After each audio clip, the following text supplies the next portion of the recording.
programa kay nagsimbolo sa litrang SPG, striktong pagtudlo ug paghiya, ilabi na sa mga tema, lingwahe, violence, sexual, horror ug droga nga dili pwede sa mga kabataan.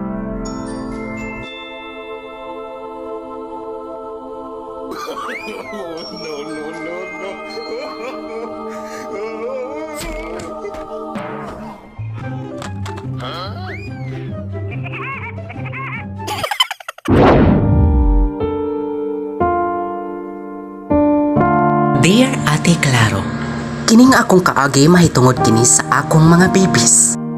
Ug wa jud ko'y laing baby gawas lang nila.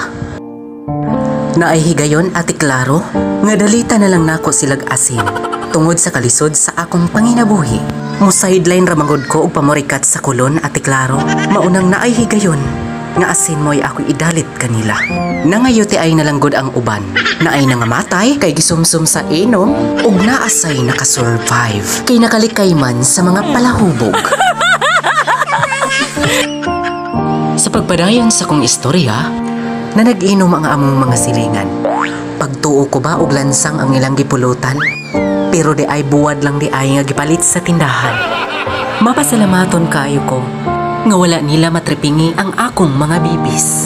Pero sa dihang pagkahubog na, may kalitlag butho ang akong kabalaka. Kay natripinga naman po ang akong bibi nga nangitlog pa. Pagkaluoy in taon sa kong bibi Ate Claro, nagtuo jud ko nga isamsuma na nila kini. Apan di ay buot lugoso niya kini. Wa jud nasakiti ang iyang habil. Matag dapat sa sungo sa akong bibi.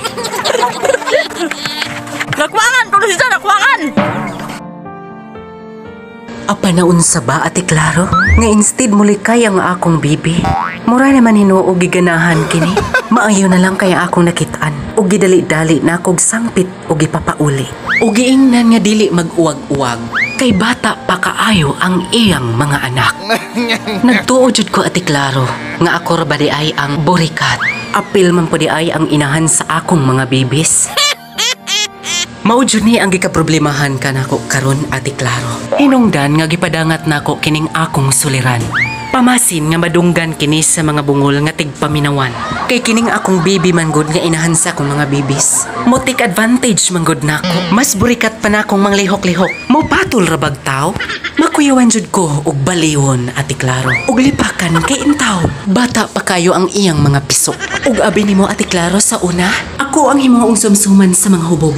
Apan karon kami nagyun duha sa burikat nakong bibi. Kung mahimo Ate Claro, sponsori kining mga palahubog namong silingan. Aron pod naa sila'y kalingawan og dili namin nila hisgutan. Manghinaot ko nga mapadalhan nimo sila Red Horse og Hinebra aron matagbaw sila. Kay nagdungag-dungag lang gyud sila sa akong problema.